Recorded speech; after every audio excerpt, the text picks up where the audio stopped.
I'm Terry Jackson, and first of all, I'm a 6th grade math and history teacher in West Contra Costa Unified School District, and I'm also on the California Teachers Association Board of Directors. Good afternoon, my name is Jason Samples. So your program says Dr. Cindy Peterson, I'm not her, guarantee you that.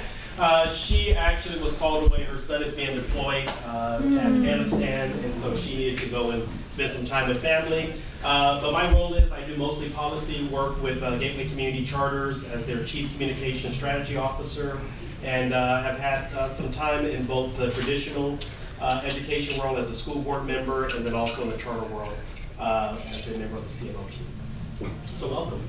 So hopefully the first thing that you did was take our poll, participate in our poll through Cited, and they will display the results, sometime. And so we'd like to go ahead, since we started slightly later, go ahead and hear from our researchers. So we have Kirsten Slugard Muma. I learned her name. Jesse Levin and Mackie Raymond, and they will be presenting. They have roughly 30 minutes to present their research findings to you, and then we'll go from there.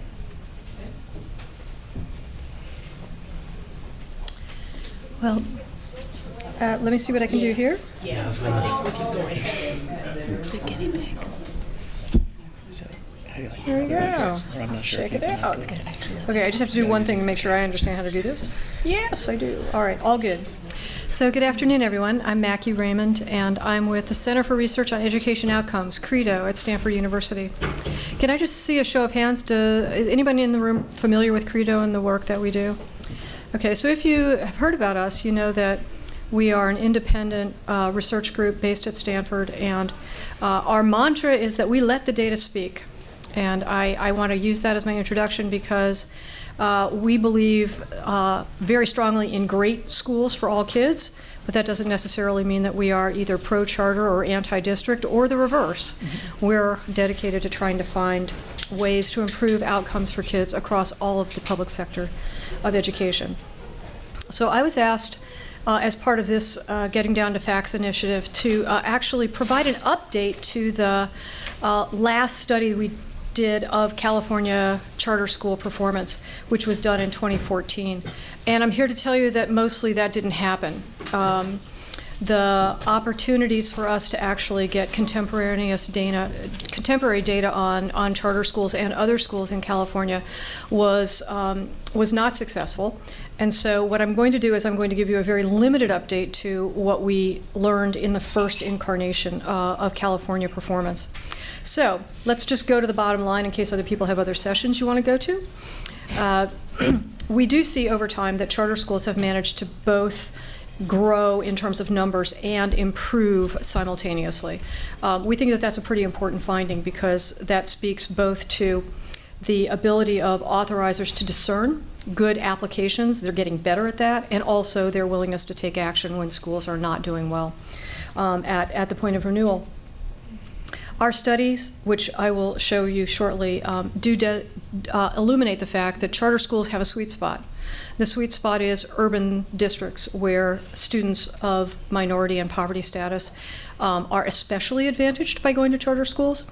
And we think that that's actually a pretty important evidence proof in the larger context of California education. You heard this morning from Susanna Loeb that these are areas of great need. We think that the policy framework by which charters operate, which is definitely called flexibility for accountability, we all know that particular phrase, actually provides the right kind of conditions for steady improvement of schools over time. I don't think that that's a function of schools themselves getting better. I think it's mostly a function of accountability. But I do think that that policy framework actually provides a lesson for other groups of educators, whether it's districts, whether it's county boards of education or whatever, to consider as an instrument. So I'm not going to spend a lot of time on charter schools in California, other than to say that nearly 20% of all the charter schools in the country sit in California. And In California, more than 2/3 are located in urban areas. In California, we have 630,000. Again, a fifth of all the charter school students in the United States are in California. And their so-called term is supposed to have relaxation from a lot of the regulations under which district schools have to operate, and they are supposed to have really serious review at the point of charter, at the end of their charter term. We've looked at charter schools for the last decade, and what I'm going to do is I'm going to show you some of the national results that we've seen. I want to be able to put our California results in context for you. And so what you can see here is that we are using a metric called days of learning. And days of learning is if the absolute median student from, let's say, 4th to 5th grade in a district school went to school for 180 days, that's considered 1 year of learning. And what we're doing now is measuring the effect of going to a charter school against that 180-day base. So when you see a negative number, it's as though the student didn't go for 180 days, but, for example, in -7, went for 173 days. But if there's a larger and positive effect, it's like they went to school for more than 180 days. Am I clear about that? Everybody got that? Okay. So I think what you can see here is that there has been, over time, some improvements in terms of the average annual gain that students in charter schools get relative to what they would have gotten in the schools they otherwise would have attended.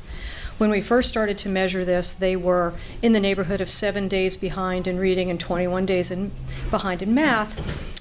But when we did the same study 4 years later, we found that there was a shift of a gain of 14 days of learning from -7 to +7, and a gain of 21 days of learning in math from -21 to break even.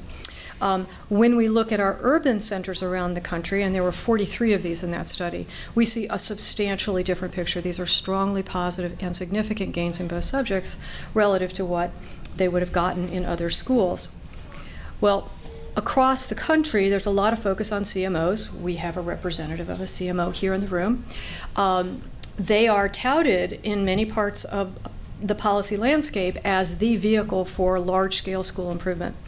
And since this has been such an important part of the school choice agenda, we have done a number of studies about whether charter management organizations are, in fact, better at producing learning gains than single charter schools or district schools.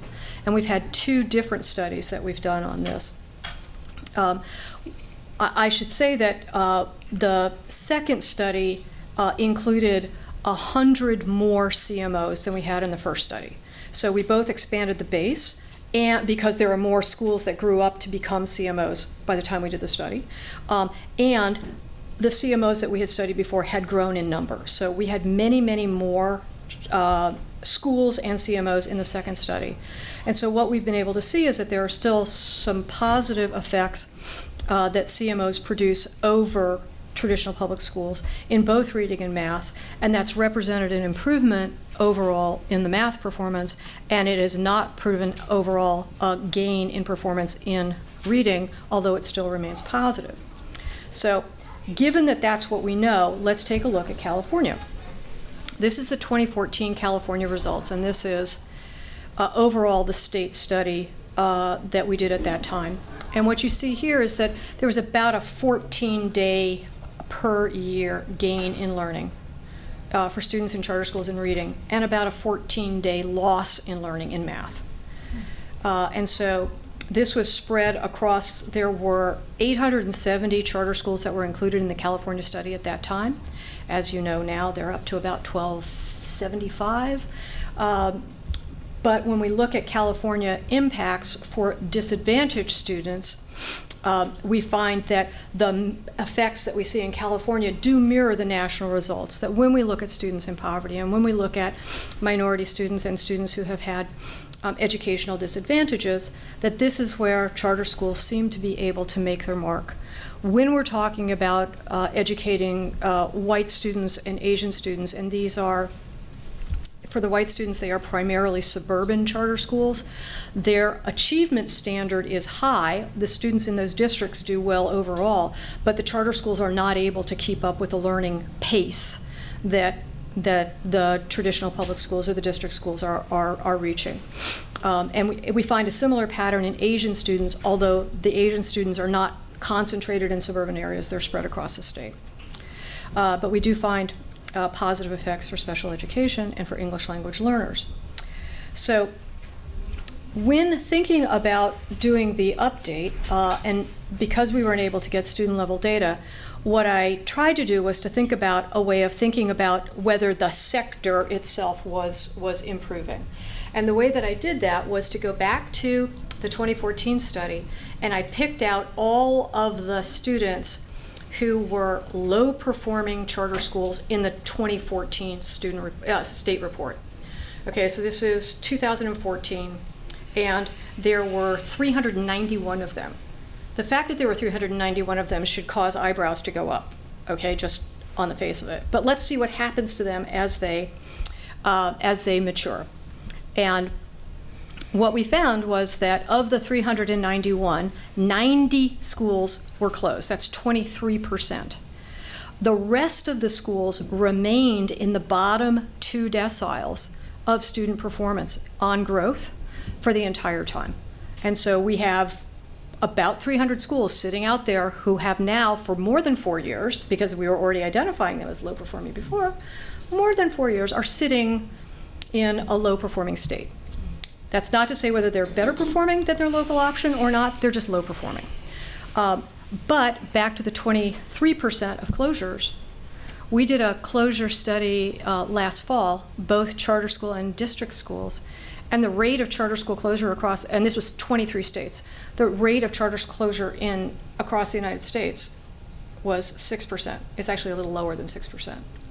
So we're doing about 4 times better in terms of closing bad schools than we see as the national average, but that still leaves a pretty tough residual of schools that their performance has not been addressed. So as I think about charter schooling, and I think about this whole thing about flexibility for accountability, I see the rest of the country sort of slowly migrating to similar models. You see portfolio districts, you see innovation schools. There's nothing inherently charter about flexibility for accountability. What I think that provides to education organizations is a kind of model that says local needs ought to dictate local solutions. And that if we can provide both flexibility and support for that, that we might in fact be able to see better outcomes over time. And you may or may not know that there's a law on the books that allows any district in California to choose to move to that model with no change in status. They don't have to become a charter district, they can just move that way. And 14 districts have done so to date. When we look across the country at the portfolio districts, that's obviously a new wave of migration to something that looks like this. I think there's an interesting discussion that we could have about what kinds of incentives might be necessary in order to encourage more groups of educators to step up and say, I would like to have the opportunity to try new things in my school, and this is a model that I'd be interested in following. This is certainly, California is leading the way in terms of having that law on the books, and there are, in the current legislative season, there are 7 other states that are actually proposing bills to do similar things for district schools. So with that, I'm going to draw my part to a close, and I'm going to turn it over to Krista. Can you get it out?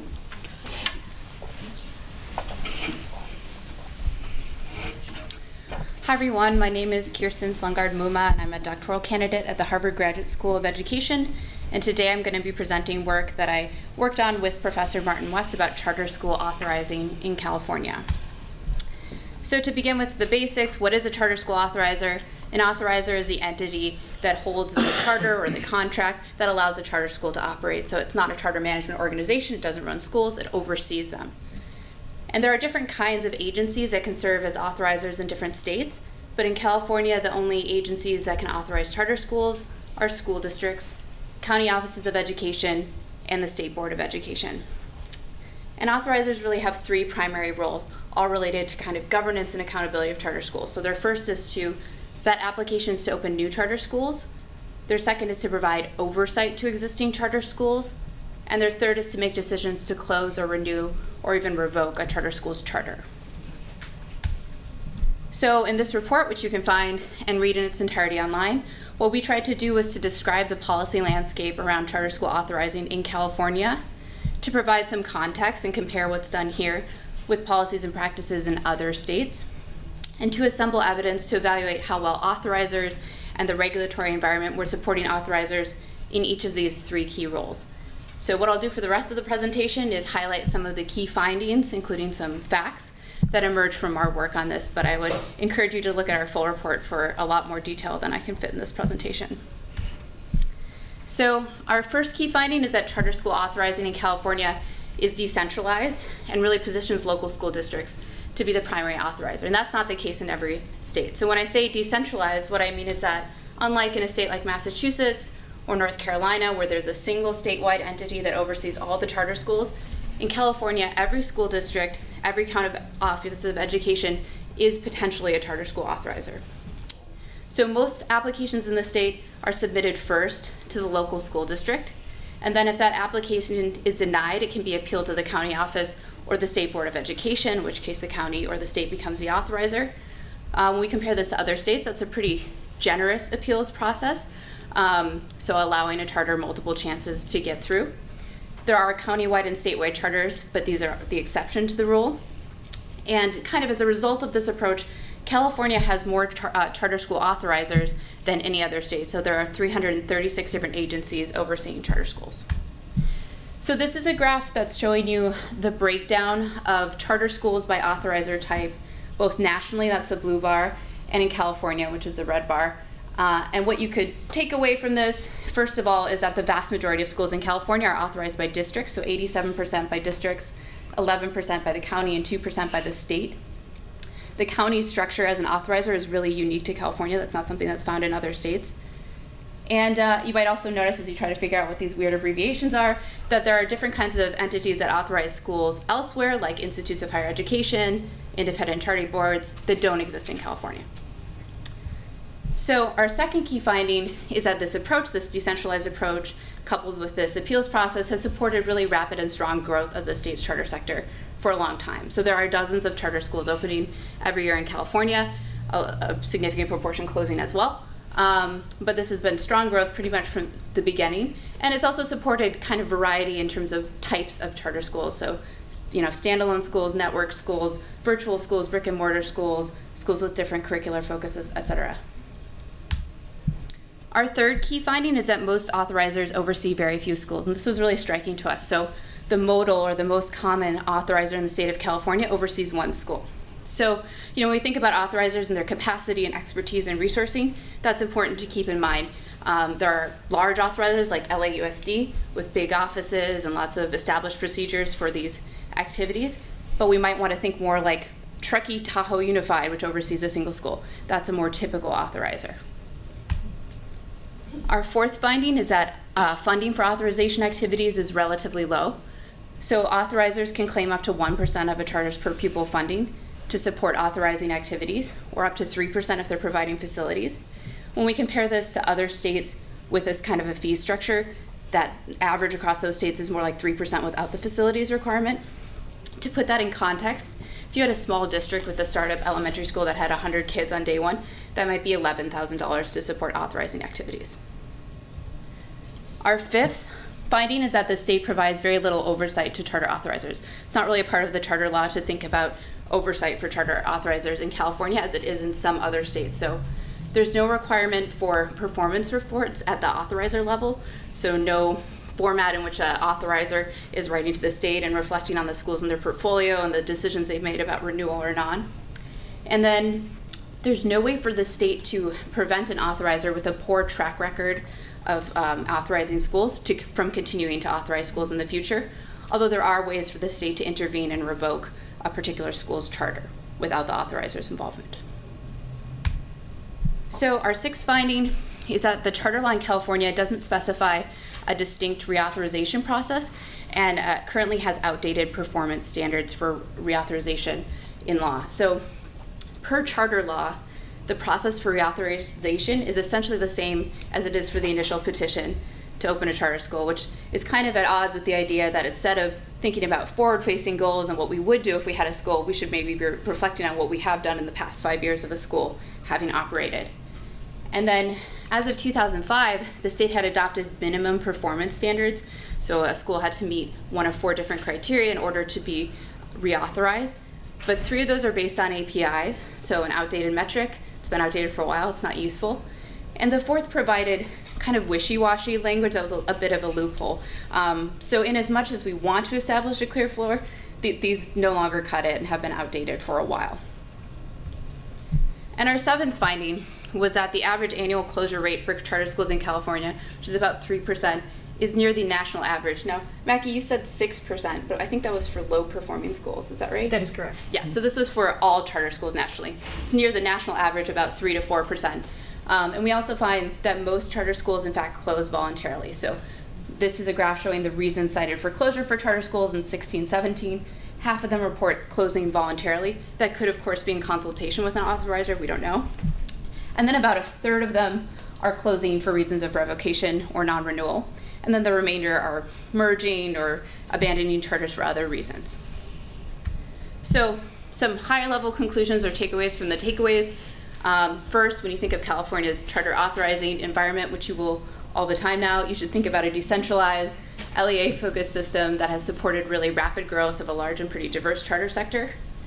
You should recall that many authorizers in California are very, very small. They may lack capacity or resourcing or expertise to support high-quality authorization, need more support from the state. You should also recall that authorizers don't have a public performance reporting requirement, and there's really limited role for the state in providing oversight to those entities that oversee charter schools. And then we wanted to highlight that the process for reauthorization in California really needs updating, and we talk a little bit in the report about how the LCAP might actually be a useful tool for a charter school to be kind of communicating its progress towards established performance goals with an authorizer. It might be used for reauthorization. So, thank you.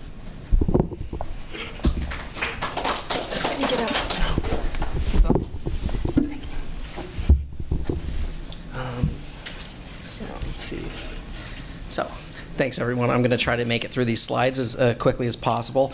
I'm going to present to you a study of spending in public charter and traditional schools. It's very limited in that we're only talking about 2 CMOs operating in 2 districts. Okay, so. These studies over here were great because they gave you a big national perspective and also California as a whole. Here, the generalizability is going to be much smaller. So I guess what I'd like to say is some of the motivation here is to do the best spending analysis that we can, comparing charter and traditional schools, but more to try to lay the groundwork of how we might go about this in the future, and in doing so, providing some of the challenges that we faced. Okay. So here we go. So our purpose and focus was to really to perform a comparative analysis of spending between charter and traditional public schools in California. We had done a study about 2 years ago for the whole state of Maryland, where we tried to come up with the most accurate measures of school-level spending and in the charter sector and the traditional sector. And we actually did that with essentially the universe of schools in Maryland. We have tried to bring some of the methods that we used from that study here for a much more limited study. So, as I said, our focus is really limited just to 2 districts, Los Angeles Unified School District and Oakland Unified School District, and 2 highly regarded CMOs, Aspire Public Schools and Green Dot Public Schools. So our study tasks, well, first of all, we had to collect our data. So we collected data from 2 primary sources. One was the Sacs data, which anybody can download from the California Department of Education website. The data collection that was more intensive was to actually get the fiscal files directly from the CMOs, and these are end of year expenditure files. At the school level, sometimes they'll call them building level, because they also have location codes for the central for the CMO, or in the district case, we collected the building level data from the districts, and so you have a separate location code for the district administrative spending center. We also conducted some interviews with fiscal staff at all of these places to better understand what types of services might the district be providing to charter schools, if any. So our main analyses that we conducted, first we did statewide and within sample, that is the within district comparisons of demographics between the charter and traditional schools, basically to see what levels of need in the populations were being covered by traditional and charter schools. Next, we did a comparative analysis of spending using the Sacs data, okay, and we did this statewide. After that, we wanted to try to validate some of the charter spending data in the Sacs. So what we did is we compared the data we collected directly from the CMOs to the data that was reported in Sacs to see how that fared. And I'll show you a little bit of that. Finally, we did a within sample comparative analysis of school level spending between the charters and traditional schools within each of these districts. Okay, so we compared the Aspire schools in LA to the traditional schools in LA, and same thing with Green Dot in LA. In Oakland, they only had Aspire schools. Green Dot's not there. So, really quickly, methods and measures, all right? You don't have to read all this. I mean, I'm just gonna go over this, all right? So really, at the heart of this, we want to try to track all of the centralized expenditures down to schools. Otherwise, you get a very incomplete picture of what's being spent on each school. Okay, so at the heart of this, we really want to do that ahead of time. Then in terms of our analyses, we provide unconditional analysis, which basically means we run straight averages of spending and compare them. And then we do conditional analysis, and all that means is that we're trying to control for any differences in student needs, okay? Because that we know that that's a cost driver. Right? So you want to try to control for that in both sectors. And then finally we did this analysis, which is pretty neat, which is what we call an as-if traditional analysis. So the question here that we want to answer is, how much would we expect to be spent on the typical charter school if it was treated as if it was a traditional school? Okay? So it's kind of a counterfactual, if you will. Measures, we have demographics measures, we have spending measures that I discussed, and then study period, we collected 3 years worth of data, 2014-15 through 16-17. Now, challenges, huge challenges, okay, with respect to special education. Now, special education, and this is probably no secret to anybody in here that's tried to do any of this type of work, special education funding and/or services flow from SELPAs to schools. But this is done under various arrangements. For instance, in LA, charter schools get to choose from one of three options, which are really, we want all of the money from the SELPA and we're going to provide our own services, to we want very little or almost no money from the SELPA and we want the SELPA to drive services, and then there's an option 2 that's in between. It's almost like determining your level of insurance, right? Insurance coverage that you want. Do you want a high deductible, low deductible? So that's really difficult in particular because we don't have a database that tells us which schools have chosen which options. So it makes it very difficult for us to treat this well. I guess the other thing that I'd like to say is that facilities it's just a really difficult issue to deal with. We all know that most districts own their own facilities. They have usually most of them for a long time, whereas charters a lot of times have to lease facilities, or if they're so lucky, they might be given some in-kind facilities from their districts. It's pretty rare, though, I think. So it's hard to account for that in this type of analysis, and there's no good way to do an apples-to-apples comparison. So what we opted to do is let's do it with charter expenditures on facilities, which shows up in their operational funding, and then let's also try to run the numbers without and do it both ways.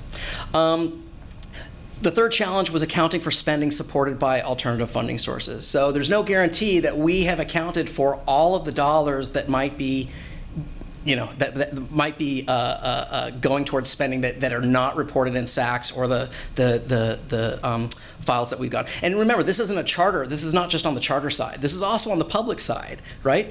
We have PTOs and PTAs and all sorts of things that you could dig and go through IRS 990 forms to try to find this, but doing that for all of the schools in LA would be a pretty huge task. So there's no centralized database that has any of that at this moment. Finally, I already went through limited generalizability of results. We're only talking about 2 districts here, and we're only talking about 2 CMOs. Okay, so I'll get on to some findings here now that I've bored you with all the upfront stuff.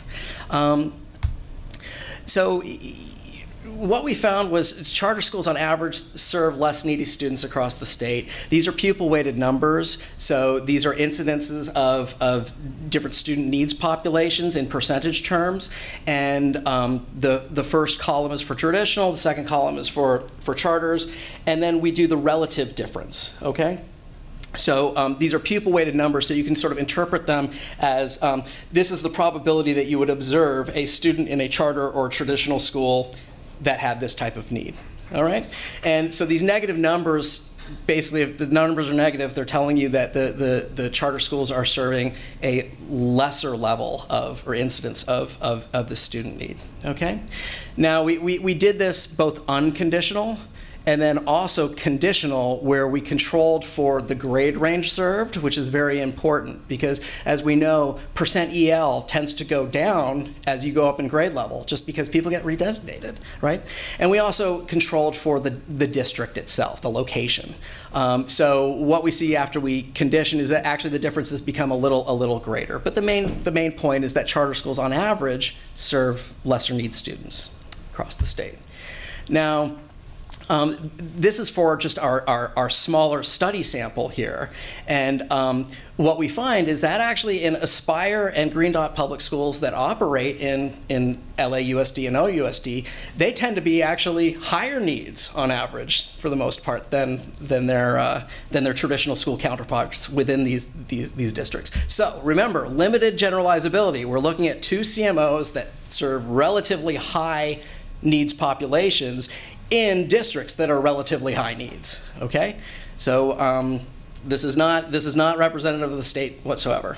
This is just a scatter plot that shows that these are relatively high needs districts. The zeros show really average incidence of disability along the x-axis, and then average incidence of unduplicated counts. Am I up? Is that my 10 minutes? That's our 30 minutes, but if you need I'll go a couple more minutes. I just want to go. These are just scatter plots showing needs within the districts. No big deal. Let me just show you some findings. The first column here is average per pupil spending taken from Sacs for traditional schools. And then there are two versions of charter school spending, because charter school reporting in Sacs can be either under a fund within the district itself, or it could be as its own entity. That is, it has its own LEA ID, okay? And what we see is that there's a difference of about, around $1,600 between what you see, where the charters are seen to be spending less, all right? This is statewide, okay? Here is within our district, and we see very similar things going on there, okay? So LA and Los Angeles. Now, the problem is we try to validate some of these numbers, the CMO numbers that is, with the data that we collected directly from them. And what we found, don't be scared, this is a density plot. Basically what we found is that the average spending, if we took the data that we collected from the CMOs and compared it against the data that we collected on the same schools in the Sacs, right? We found there's about a $2,000 difference in the most recent year. And over the 3 years, there was no less than a $1,500 difference, where the directly reported dollars from the CMOs were higher than what was in Sacs. So there seems to be some underreporting in Sacs going on here. And that leads us to believe that we probably shouldn't be using the Sacs data for making these comparisons at this point, okay? Here's a breakdown of where we might find where we think these differences are, and they're clearly in administrative salaries and contracted services, and to a lesser extent other non-personnel. So For the rest of the analysis that I'm going to show you, it's only going to be based on the data we collected directly from districts and directly from the CMOs, because we feel more confident with these data, especially on the CMO side.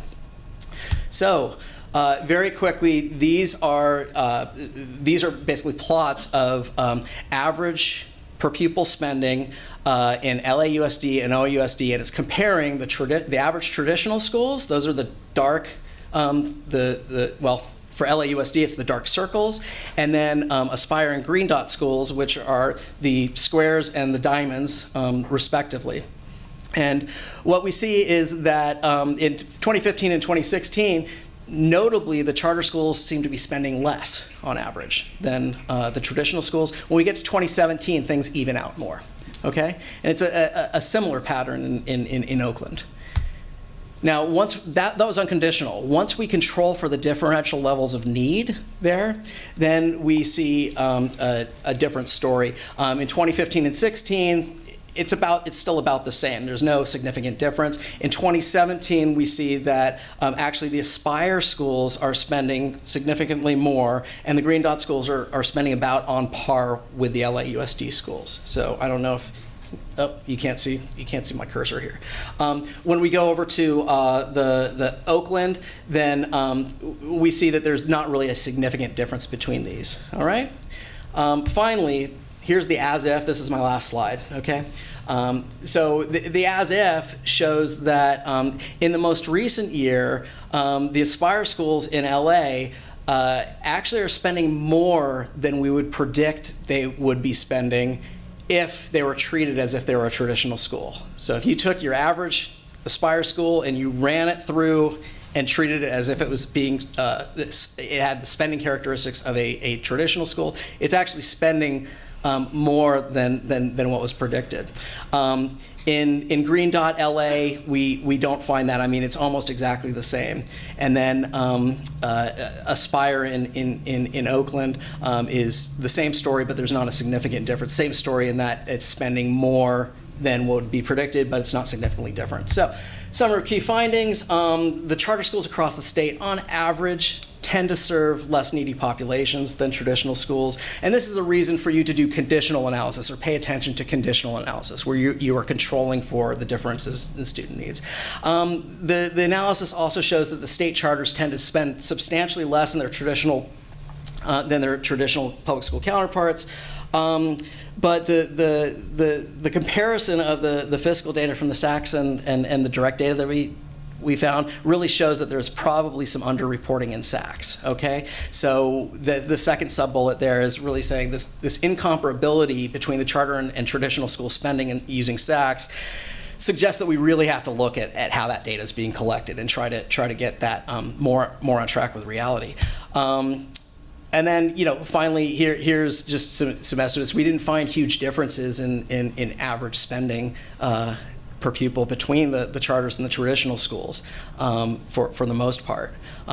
Once again, this is not a statewide analysis. All we're doing is sort of trying to pave the way for doing this type of analysis on a broader scale, so we can make intelligent decisions and try to couple some of these spending measures with the outcomes measures as well, right? Because everybody wants to get to the bottom of it. You have people on both sides of the argument saying, well, charter schools spend far less, or charter schools spend a lot more and they're taking money away. And the only way that you can make really accurate assessments is to have good measures of spending, and that's what we're trying to get at here. So anyway, let's stop there. Oh, that's all right.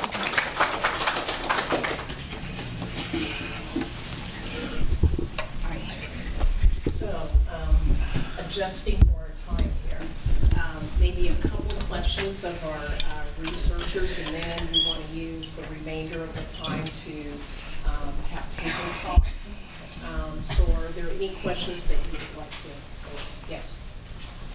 So just a quick question, Jesse. As you know, sometimes comparisons of spending between schools are heavily influenced by whether one school has a younger set of teachers, a less experienced set of teachers. Sure. Is that playing? We did not control for that, and however, It would be interesting to know, however, I would argue that that's a choice that's under the discretion of the school itself. It's something that us propeller heads would call endogenous, right? So while that's interesting to understand, it's also a choice that they're making. Whereas everything that we condition for is arguably outside of the control of the schools.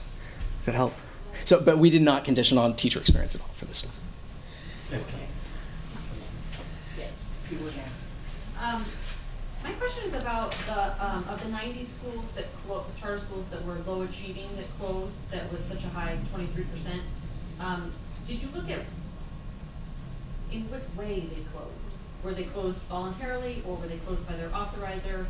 Is it the same percentages that roughly of what the other data? Kirsten, there isn't consistent data from year to year about the source of closure, so we did not do that. Here and then there. Becky, I'm interested in I'm gonna have to ask you to. There's something, some noise here. So. I'm interested in the comparison of the charters to the districts, and whether you thought about how to take into account, there's been several credible studies nationwide about the economic impact on districts of charter school growth. And I wonder if by comparing the charters just to the traditional districts, we're sort of losing a data point of how much does that district growth that we're comparing the charter schools to being impacted by budget cuts and other financial impacts of the growth of the charter sector in those districts. Yeah, so if I understand your question, you're actually doing school-to-school comparisons, and our work is not school-to-school, it's student-to-student. So we're not actually able to, because our counterfactual is actually an amalgamation of multiple students from different schools that charter school students would have attended, we can't actually tell you what the impact is in any school from which our control student comes. So we're not able to make that determination in a school-to-school kind of a way. The rest of it is that we hold the district performance, the students in district performance, that is our comparison line. So it's always a relative comparison. So if the district comparison is going down, you would expect there to be much stronger performance, even if the charter school just stayed constant. We don't see that in the data. What we see is that the charter performance is all over the map relative to who's coming in. So we're not able to dictate we're not able to analyze the trajectory of the district school and use that as an explanatory factor in our model, but our evidence about what's happening in the charter school sector suggests that we're not seeing a whole lot of decline in the district schools over time, at least in California. I can't speak nationally. And that's statewide. Did you all look in specific, you have analysis of performance in urban districts? And I just wonder if whether there's a decline in district performance or not in your analysis holds. Yeah, so I understand. It takes us several years of data to get one estimate of what the effect is. Because we were not able to update the 2014, I have one estimate in 2014 that took basically 3 growth periods. I would have liked to have had another one, and then I would have been able to say something to you about that, but I haven't been able to do that work yet. Give me your card. As soon as I do it, I will let you know. So let me go here and then to the back. I was also confused a little bit about the 300 schools and the closure that you talked about. Because you talked about, maybe I misunderstood, that you were comparing it to district schools that had closed? No, okay. No. And then you talked about portfolio districts within that, and... Okay, let me rephrase. I was rushing at the end, and so I can understand that I contributed to your confusion. There's 391 charter schools that on the basis of their own performance, both status and growth in a 1-year average growth per student, were both low achieving and low performance, and low growth, excuse me. 391 of those identified in the 2014 study. Of those, when I looked in 2018, based on the 16-17 school files, 90 of them had closed. And I can actually go back year to year and see the years in which they closed. Okay? That's just charter closures as a percentage of the low performing schools. So my 23% is, of the low-performing schools in California, 23% of those closed. They're no longer around. The statistics in the authorizer study suggest that the vast majority of those were authorizer initiated. Or voluntary. Voluntary, Right. voluntary, yeah, they were voluntary. Right? But that's a push. No, sorry. The So- voluntaries are not the low-performing ones necessarily, right? So I can see in our data that 90 of the low-performing schools were closed. Hers does not stratify by performance, right? The fact that there is 50% of voluntary and her numbers are much higher than mine would suggest that the voluntaries are actually the higher performing ones that are being closed, that the lower performing ones are the ones that the authorizers are going after. Does that make sense? No. Okay. Yeah, But because then there was one last question about, Higher percentage is voluntary. It would seem the opposite. So I was just showing you that of all the charter schools, including charter schools that basically haven't even generated enough data for us to tell if they're low performing or high performing, 50% of them are closing for voluntary reasons, and then like a third because of authorizer actions. That also included some petitions that were abandoned, so schools that were going to open but didn't quite really make it to day one. And then Mackey's study was showing that of the low performing schools, low performing and low growth schools, she identified You don't know why 6% that's of them. 90. And we haven't. no, but those her studies aren't- authorizer action, those numbers align really nicely with the 90 schools. That's what I'm trying to We say. suspect that the schools that were not renewed, or had their charters revoked, were certainly likely to be low-performing schools. And what are portfolio districts? I think. Okay, so a portfolio district is where a school system, and I'll give you Cleveland, Ohio as an example, makes the decision that every single school in the district gets the same flexibility, whether they're a district school or a charter school. And they're basically put on a performance contract like a charter, and they're given a lot of intensive support to do their school reviews and make the kinds of changes that they need to in order to move to a higher level of performance. And at an end of a period, in some places it's 3 years, some places it's 5 years, the entire district is reviewed again. And schools that have gotten better continue on, and schools that have not gotten better or have gotten worse either have a sort of a 1-year intensive intervention and a re-review, or they're closed at that point. And the idea here is that school teams are embracing the idea of getting out from under a lot of central office stuff. And the bargaining agreement, I assume. I don't know exactly what. I don't think it's a bargaining agreement. I think it's more things like pacing and curricular choices, and which kinds of schedule to keep and so on, whether you can have after-hour tutoring and things like that. So there's a lot more to it than just collective bargaining, but the number of districts in the United States that are shifting to portfolio has gone up in the last 5 years.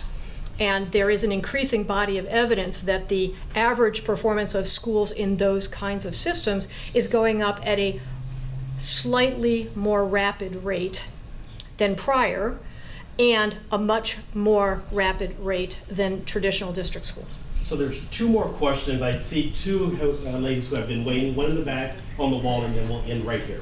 Wall lady. So just to quickly piggyback on Mackey's explain about the portfolio, that was actually in California. It's supposed to be what charters were intended originally to be tied to the district and be one of these kind of portfolio concepts. That's that. But my question is around the analysis of the spending for charter schools. And so my sense is that charter schools act more like small districts. And so it seems like the operations of a charter school is more like a small district. So in comparing that, I wondered if there was any comparison to the expenditures and how that meets smaller districts rather than comparing a district, a charter school that's in LAUSD with how LAUSD spends. So that makes perfect sense. We did not do that, but I guess I wanted to complicate matters a little bit more, because what you're referring to are direct funded charters. There are also locally funded charters, and a lot of them, right? Yes, So that's a different animal. So I suppose that we could do that. So, I mean, I guess, you know, one of the arguments in favor of doing that is that all these traditional schools that are, say, in LAUSD get to benefit from some sort of economies of scale, especially from the centralized services, whereas your directly funded, that is, independent charters that are operating in LAUSD don't necessarily get to draw on such a a large body of resources. We've not done that. It's a good point. I mean, I'll take that into account. I guess trying to match and determine who the comparisons would be very difficult, because then you get into issues like, wow, we're comparing an LAUSD independent charter that might be pretty small to something that's more or less rural, right? Or perhaps maybe in a suburban area, but more or less rural when you get down that small, right? When you're comparing it to a district or schools there. But it's a good point. Thanks so much. Yeah. Joanna, last one. The LA and Oakland studies are really interesting, but I wondered whether you went further and looked at student performance, graduation rates, et cetera. It's Mackey's department. No, we did not. We did not. But I mean, that's obviously the next thing. I think for us in this conference, looking at California examples is really important, and Sure. having more information about those schools. Sure. To population centers would be really, really important to look at. Sure. I mean, maybe we can can team talk. up. Yeah, we can team up and do something. I mean, ideally, you'd want to try to come up with some sort of cost effectiveness measures, right? But that's pretty difficult too. Okay, I think they may have given us a message. What are the results? Let's see.